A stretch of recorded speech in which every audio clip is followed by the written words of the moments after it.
I would like to be able to speak all languages perfectly, to be fluent in every language. So no matter Yeah. where I went in the world, I could go to a tribe in Kenya and then just kick up a conversation with them. Welcome to English with Lewis. Let's go! Hello, everybody, and welcome back once again to another video of English with Lewis. And I have another fantastic guest. Stew, welcome. Hello. Thank you very much for inviting me. It's my pleasure. I remember we actually met up and recorded a video like a year or 2 years ago. And now here we are once again. So, how's life been treating you recently? Yeah, things are great. Really, really good. Busy, which is always the best way to be, I think. Um, and yeah, just enjoying life and enjoying time with family and that kind of thing. Fantastic. So I'm sure most of the people watching this will know who you are. They'll recognize you from your content. But for people who don't already know who you are, could you do us a favor and introduce yourself? I'd love to. So, my name's Stew Sensei. I'm a British English teacher who lives in Japan. Of course, I do social media just like Lewis here.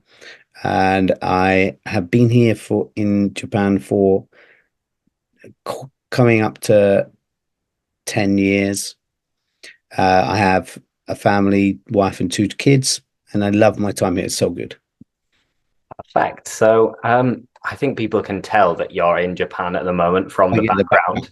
background. Yeah, very famous photo. There's food. There's the mountain just there. Uh-huh. Fiji. Yep. Beautiful. But so you have a wife, 2 children. You've been living in Japan for 10 years, a decade. Why Mm. did you move out there in the first place?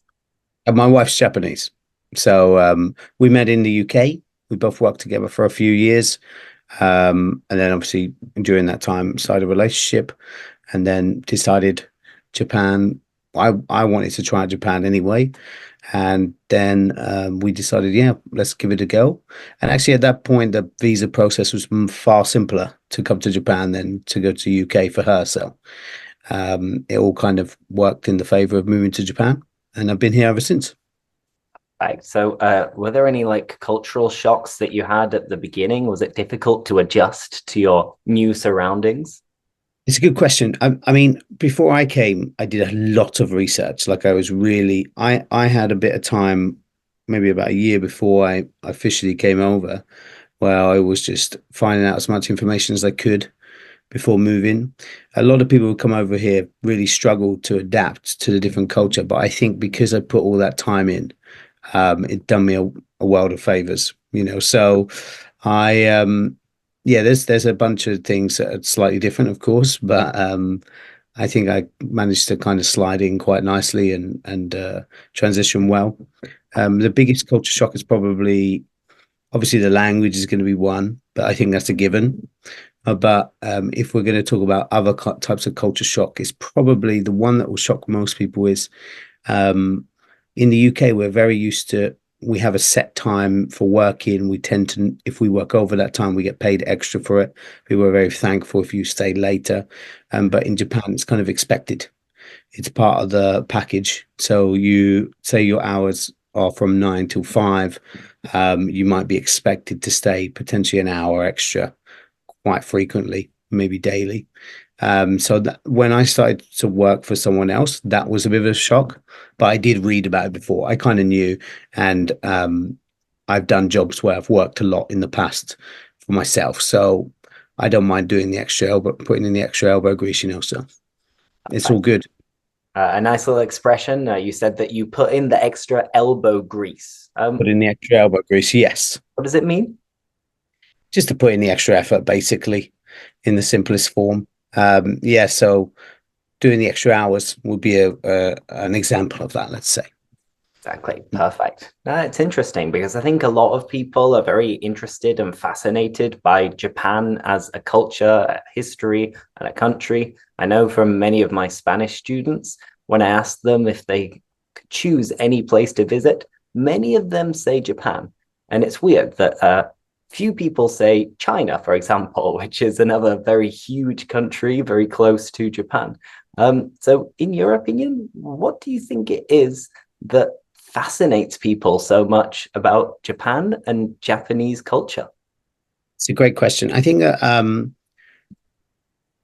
because things are so different. I mean, like you give a great example of China as well, and you could go around most East Asian countries and say that they are all so different from the West. But I think it could be because Japan's the furthest. If we were to look at a map, maybe Indonesia slightly, and Philippines may creep over as well, top of Russia as well. But I think maybe Japan is one of the furthest away. That's probably one reason. Another's obviously, as with all East Asian countries, the culture is so different to the West. So, but it's a lot more colorful, and we have a lot more exposure, I think, to Japanese culture, anime or manga, or even just general, like when we see things on TV or on YouTube, we see a lot about Japan in comparison to other countries. So I think those are all factors that kind of draw people in, which is great. It really is. Yeah, they should definitely experience Japan if they get the chance. No, no, it's definitely on my bucket list of places that I'd like to visit as well. And a friend of a friend recently went there as well. And I saw That's that they went to lots of different places. They tried amazing food. And I have never been that into anime or manga, but it's true that when I was growing up, I was obsessed with Pokemon. So I used to play all of the Game Boy games, the Nintendo stuff. I always wanted to get Charmander and Pikachu and all of these different Pokemon. But yeah, I've never really read or watched manga and anime. Stu, that is you? you are watching a form of anime there with Pokemon. So it's there are. And I think that's a great example. Another one I didn't mention actually, but the gaming industry is so big in the West and it's heavily influenced in Japan. So I think that that's another great factor that people have from their childhood, like you say, and kind of continues through. They always have good memories of that kind of thing, and then it draws them more towards Japan than other countries, I think. Yeah, definitely. And focusing on the food, I love food. Whenever I ask people on my channel about food, we could go on for hours, for donkey's years, for ages. But what is the food like really in Japan? It's great. I mean, I don't want to sound too like positive, super Mhm. positive, it sounds unrealistic, but it is good. I really enjoy it. I think a key thing you have to do when you come to a different area of the world, especially so far from home, if you're further in the West, like the UK is you really have to keep your mind open. It's very important. Try as many things as you can, even if you think you wouldn't have been interested in it if you were to have it at home. You just have to try. There's a lot of things. I used to work as a hotel manager actually, or within management teams in the UK for a long time, maybe 8 or 10 years. And one thing that I noticed was that one of the big things that I had to kind of get out of my system is there's a lot of things that we say in the UK that shouldn't be done that they do here. So, for example, one of the things they always used to say was don't reheat rice, and it's quite common here. Um, for example, using raw egg. People eat raw egg here, like with their food, with their rice, funnily enough. There's a lot of little things that, oh, of course, eating raw fish, maybe it would have been something that we were told not to do, especially in maybe this is, we're talking 20 years ago. So things were a bit different then. Obviously, now Japanese cuisine is more popular Mhm. throughout the world, I think. So, and some of these kind of small myths that were there in the past disappearing, but these were all there when I was first coming over, and I had to kind of just be like, well, okay, so I need to completely think away from what I'm used to, and just try, and that way you can really experience the food properly, and yeah. So obviously sushi, everybody knows, and sashimi, which is just the raw fish, no rice. And Mhm. then for me, though, the best, and it's an interesting one because we have a culture for this type of food in the UK. But for me, the best Japanese food is Japanese curry. And for me, Japanese curry is the best curry I've had. And I love curry, all Yeah, types of better curry. than like Pakistani, Indian. in my opinion, now I love all of them, I love all all of the curries. varieties. No, honestly, I'm a curry obsessive. I Yeah, love me curry, too. and I love curries from different parts of the world, but for me, I really enjoy Japanese curry. I don't know what it is about it that's so different, but yeah, it's good. I really enjoy it. I always bring back some stuff for people. If I'm going to bring it back, it'd be curry. So, because it's one of those quite easy ones that you can, oh, curry, we have it in the UK, it's so common. And this one's from Japan. You can try, people tend to try it. So it's a good one to, get people interested. Mhm. And when I think about eating out and going to restaurants in Japan, immediately it comes to mind the image of having robots taking your order and serving you food. Is it like this? Do they have really like high-tech restaurants in Japan? Not before the pandemic, they didn't, that's for sure. I mean, in every, in a lot of stores, it's a bit difficult to really explain, but I'm going to give you two kind of sides to it. Okay. In a lot of the family kind of stores or bigger stores, you will have an iPad at your table where you can order food. And before, when I first came here, maybe that's common now, but before, when I first came here, that wasn't a thing in the UK. They barely had the monitors in McDonald's when I left. So when I came here and I saw that, I was like, oh, that's actually quite a good idea. But Yeah. actually, we have this interesting perspective that Japan is super, super high tech, and it's really not. When I first came here, it was a cash-based society, meaning that they only use cash predominantly. And it's only because of the pandemic things really changed. So now you can use card or Apple Pay or whatever Mhm. uh, in stores. And the same with the restaurants and the robots in the restaurants. So that's really only been a thing since the pandemic, from what I noticed. There are a couple of like um, specialist restaurants, shall we say, in Tokyo, where there would be like robots that are at your table, but they're not. It's more like an entertainment center, I would say, is Uh-huh. what it is.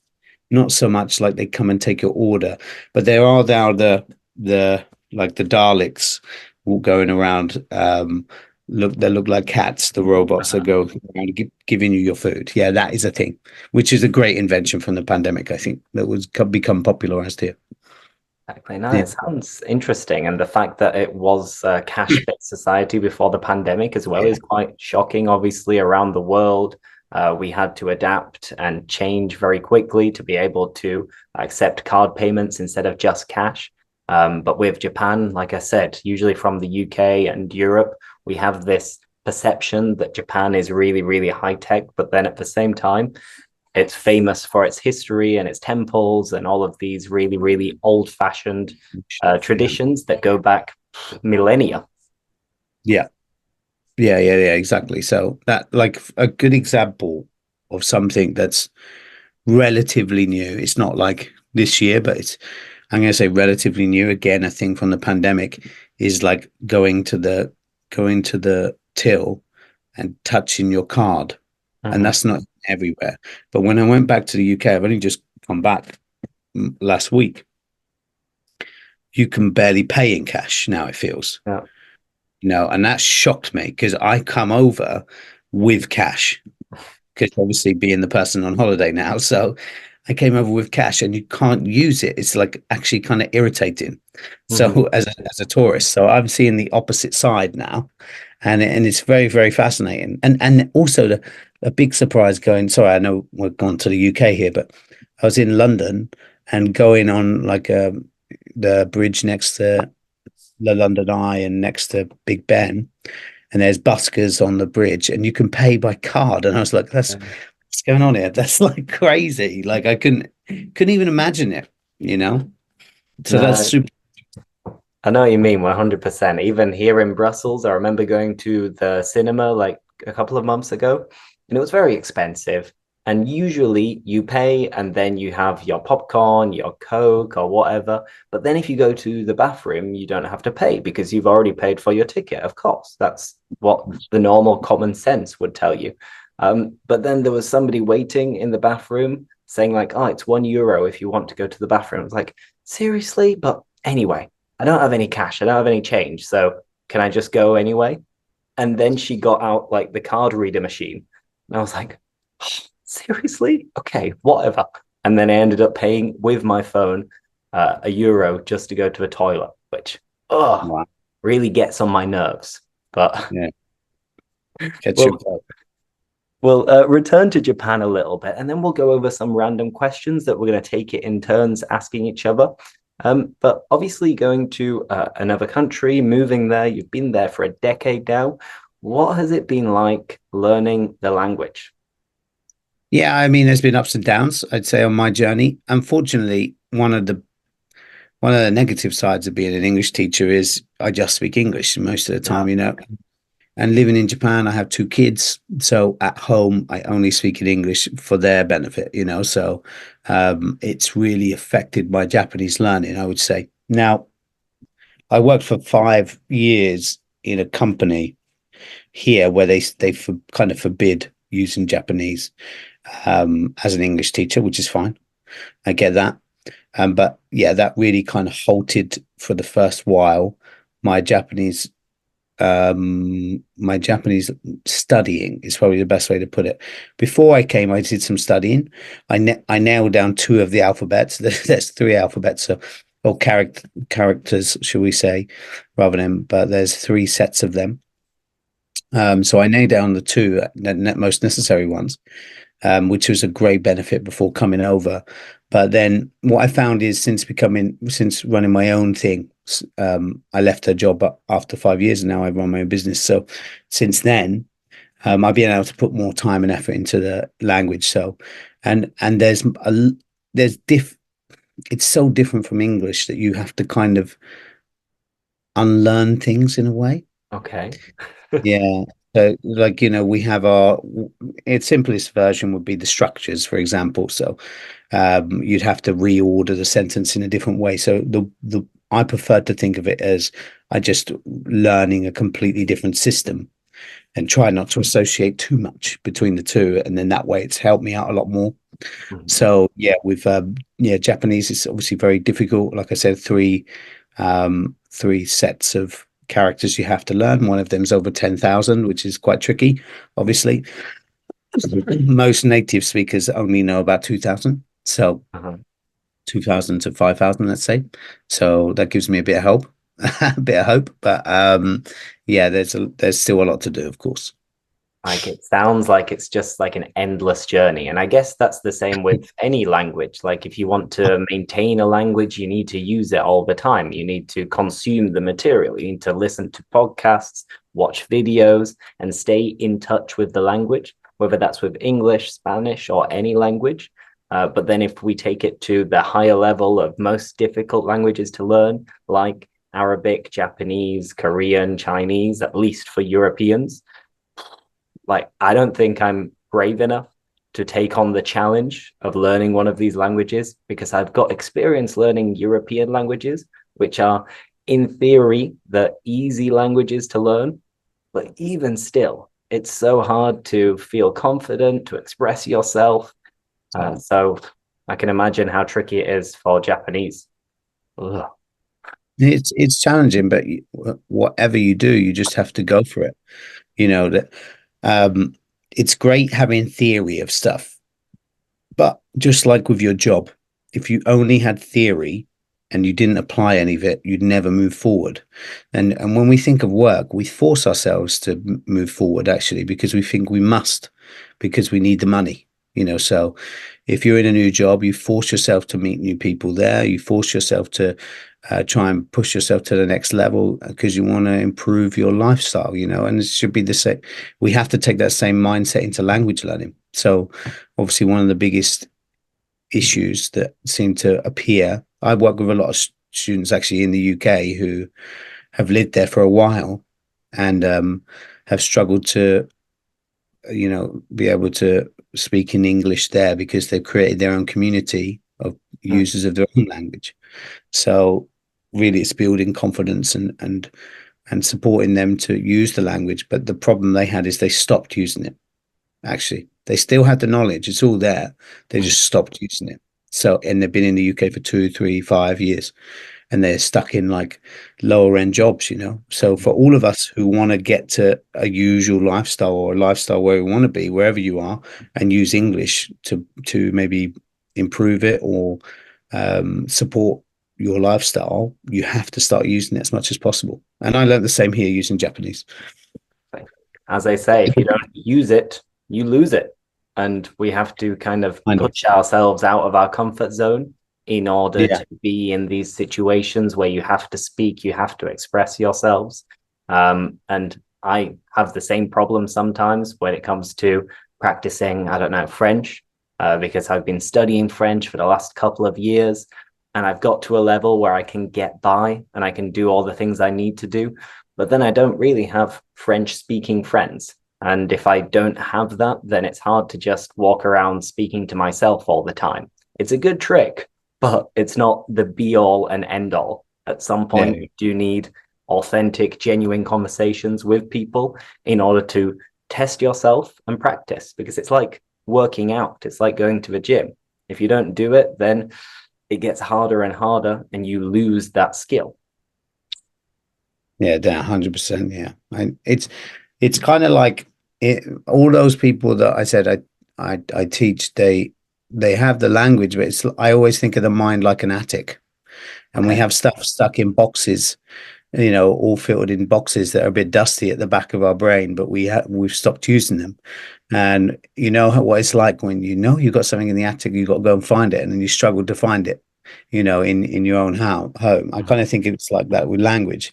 So it's a bit of a struggle to find the language you're trying to find. So like you say, it's important to use it as much as you can, you know, to stimulate your mind and keep you going, and keep that recall. It's all about recall, honestly. Mhm. Keep that recall going and keep it sharp. Mm. And a nice little tip, if you don't remember a word that you want to use, we can always use a few similar words in English to say, like, you know, the thingy, or the Mm. whatchamacallit, or the thingy majiggy. Yeah. So if you don't remember a word, you can use these three terms, which are very informal, kind of fun words as well. You can say the thingy and then proceed to describe it, or the whatchamacallit, or the thingy majiggy. But then, of course, you need the other person to know what you're on about to then say, "Oh yeah, of course, the hammer." Yeah, yeah, totally. But that's a good way. I think many people stop conversations at that point. You know, they in the conversation it creates an awkward silence. Like I think the best thing you can do is either use interjections or to use something that aids you to continue the conversation with the person, because that's exactly what native speakers do. That's We don't remember everything Yeah. always, you know, and we'll say we do one of two things. We'll say, "What's that thingy?" Oh, it doesn't matter. I've lost my train of thoughts. It's quite a nice phrase. I use that a lot. I've Mm-hmm. lost my train of thought. Let's continue with something else. Or we'll describe it. And I think that's such a valuable thing that learners can do, is describe it. It's not embarrassing. It's normal. We do it all the time. Native speakers do it all the time, you know. So, yeah, good tip. The thingy, whatchamacallit, or thingy majiggy. Um, Thingy. Yeah, totally. Anyway, now we've discussed Japan. If you have any more questions related to Japan, feel free to leave them in the comments. And I'm sure Stu will be delighted to respond. And we can have a chat in the comments as well about Japan. And hopefully, we'll all be going to visit sooner rather than later. But moving on from that, I've written down some random questions. So we're just going to take it in turns to ask each other these questions to keep speaking and keep using some natural British English. So, Stu, I'll kick us off. I'll get the ball rolling. Do you prefer coffee or tea in the morning? I prefer coffee in the morning, actually, because it helps wake me up, get me going in the morning. How about you? Yeah, I'd say I used to prefer tea, and Yeah. it's kind of soothing. If you have a cup of tea in the morning with milk, it feels nice, but it only really works for me if it's the weekend and I'm going to have a nice, relaxing morning. But if I know I'm waking up and I'm working, I'll get up, I'll have an espresso, and then usually go to the bathroom and Yeah. go back to the Immediately. kitchen and I'll have another espresso. and then it's time to start work. So I need a double hit of caffeine. Sure, sure, sure. Good choice. Awesome. And next question, Stu, do you prefer the city or the countryside, and why? I've lived in both for a long period of time. I It's a real difficult one. Actually, where I'm situated now is probably the perfect place. It's like kind of, and it's in the countryside, kind of. There's about 70,000 people living here, so it's not so Mhm. many. But it's about an hour from Tokyo, so it's probably the best of both worlds. So I can't really answer, to be honest with you. I love the countryside, but the thing is the commuting on and the moving around is very, very difficult. So if you've got good transport links, definitely the countryside. Yeah. How about you? Yeah, I would say I probably grew up in a town which is more like the countryside than a city. I say I'm from Leeds, but I'm from a town called Bingley, which is like 20 minutes train to Leeds, like 40 minutes to Manchester, more or less. And right now I live in Brussels. It's a big city, and I like living in the city, but only if I live close to parks. Because I work from home, I'm always at home. I need to get outside a couple of times per day, or if not, I go a little bit crazy. Um, but I think it depends on the period of time. Like it depends on how old you are. So if you're at university or you're in your 20s or 30s, even, maybe you prefer living in the city. And I think the older you get, the more likely it is that you'll move out into the sticks or into the countryside. So you can have more space and a more relaxing lifestyle. So, like you, I'm kind of on the fence. I'm in the middle, but I see myself in the future with a garden. So, Garden, yeah, garden would be good. Yeah, I completely fingers agree. crossed. Okay, But yeah, no, 100. nice expression is to be on the fence. So, if you're on the fence, it means that you cannot decide between two different things. So, I like the city and I like the countryside. So, I'm on the fence. We're both on the fence in this case. Exactly. Next question. Stu, what's your favorite way to relax after a long, hard day? For me, it's all about family, I think. So I enjoy spending time with family, playing with my kids, and yeah, that's pretty much it. That kind of chills me out quite a lot. How about you? I'd say usually lying down on my sofa and Hmm. watching a football match. But then usually when I'm watching football, Is that uh, relaxing? hmm, Is that relaxing? it's relaxing if it's not my team. So, Who's your team? Leeds United. So, Oh, well, it's a very relaxing year for you then, I guess. but Oh, but actually, we played you maybe the other day, I guess. I'm a QPR fan, so ah, oh mate, no. you ruined our promotion party. Like Yeah, yeah. This last run in is a bit tricky for you guys, yeah. terrible. So, last week, Leeds were second, were still technically second, but now the future isn't in our hands. If we had won against QPR, we would have been in control of our destiny to go up and get promoted again to the Premier League. We lost. We actually got thrashed. We got beat Pummel. by a big margin. It was 4-0. Some Um, distraction happened so that day. now the future is hanging in the balance that Hang in your head. we're depending on Ipswich to drop points, and then we need to beat Southampton at home. But I still believe. But watching Leeds is not a nice, relaxing way to finish the day. But watching Match of the Day, for example, a summary of all of the highlights of other matches, that's relaxing, and I can play on my phone at the same time. Yeah, definitely so. Also, Wonderful. and Stu, you've got two kids. Do you have any pets too? I don't have any pets, unfortunately, because in my apartment we are not allowed pets. We are forbidden. So, Oh, but I would love to at some point to get a pet, of course. Yeah. Actually, we've had like insects because in Japan the kids love to collect insects like a grasshopper or something like this. And we've had lizards, grass lizards, mhm. but that's it. Not really a proper pet, I guess. Mm. And if you were to choose, would you go for cat, dog, rabbit? Turtle? I've had a dog in the past. Dogs take a lot of work, but they're fun. Uh, I don't know, actually. It's a great question. I'd love to try something a bit different, I guess, this time. Like I've also had a hamster at some point as well, but and fish. But I don't know. I'd like to try something. I don't know what though. That's the thing. But I'd like to try something different if I could. Yeah, definitely. So maybe turtle. Yeah. Turtles are quite cool. Yeah, very Yeah. cool. How about you?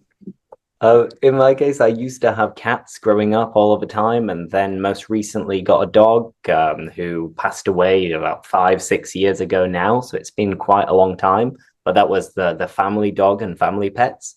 I've never actually been in charge of looking after any pets myself, but it's on the cards. It's something that I have planned that I'd like to adopt a puppy or a dog because I think dogs are the most affectionate and loving animals that you can have. As they say, a dog is a man's best friend. And this is something I definitely like to do. Maybe when I move out to the countryside and have my garden, then it would be the perfect timing. Yeah, definitely so. Definitely. You're retiring early by the sounds of it. Yeah, I just need to win the lottery in a few years and then I'll go buy a mansion in the countryside, get loads of dogs, and live a good, relaxing life. Yeah, Cool. definitely. Let's do a couple more questions. Um, what's your favorite app on your phone? Hmm. I mean, no, I use it because of work, because of what we do. I use it so much that on my phone, use so many different apps. Obviously, a lot of social, but do I have a favorite? God, that's a really great question. It's not something I really thought about before. I'd have to get back to you on that one. How about you?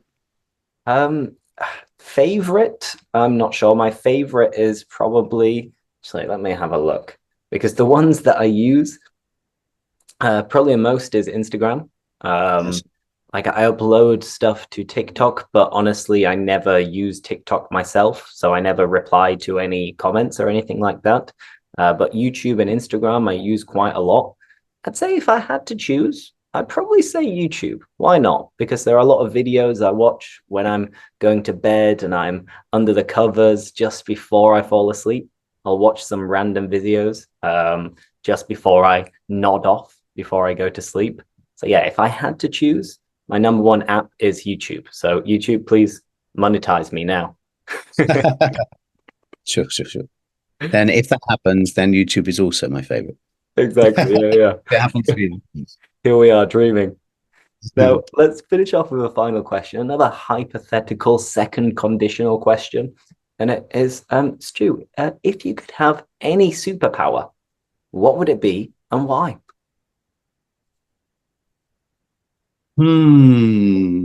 Superpower. So I would love. That's a really again another tricky question, but I would love something like it either be something to do with. I'd love to have endless energy. That's not a real superpower. I don't think we see any comics with that, but Why? endless energy would be very useful, I think, because I do a lot, and then having kids as well is I want to have energy with them as much as possible, so if I could have endless energy, that would be great. And when I say endless energy, it has to be energy that allows me to be not to it's a word I've lost as well there. Not to procrastinate, Ah, energy that allows me to get on with things. So it can't be just energy. It has to be like a energy that helps me direct me somewhere. How yeah. about you? I mean, the typical ones is being able to like fly or to teleport or to read Hmm. people's minds.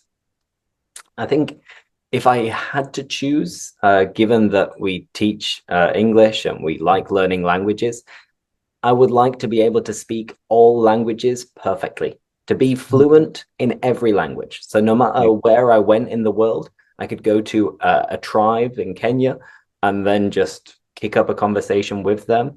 Or I could go to any country in the world and speak perfectly. Like you would be the best interpreter of all time, and it'd be pretty cool. Not so much to show off, but just to be able to understand everything in the world, no matter who's speaking. Yeah, that would be a useful one. 100%. That's a great idea. Yeah.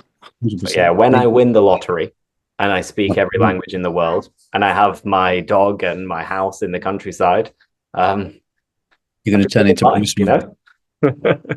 Bruce Wayne. Exactly. Awesome. Well, I think we'll call it a day there. We'll end this natural British English conversation there, but I hope you enjoyed listening to Stew's experience in Japan. As I said, if you have any comments, any ideas, any questions, let us know below. Don't forget to like this video and subscribe for more. And if you have any guests that you'd like me to invite on these videos, let me know too. Stew, thank you. It's been a pleasure. No worries. Great fun. Thank you very much, buddy. Appreciate it. Until next time. See you later, people, and bye-bye. Ciao. Thanks for watching. Like, subscribe, and see you next time.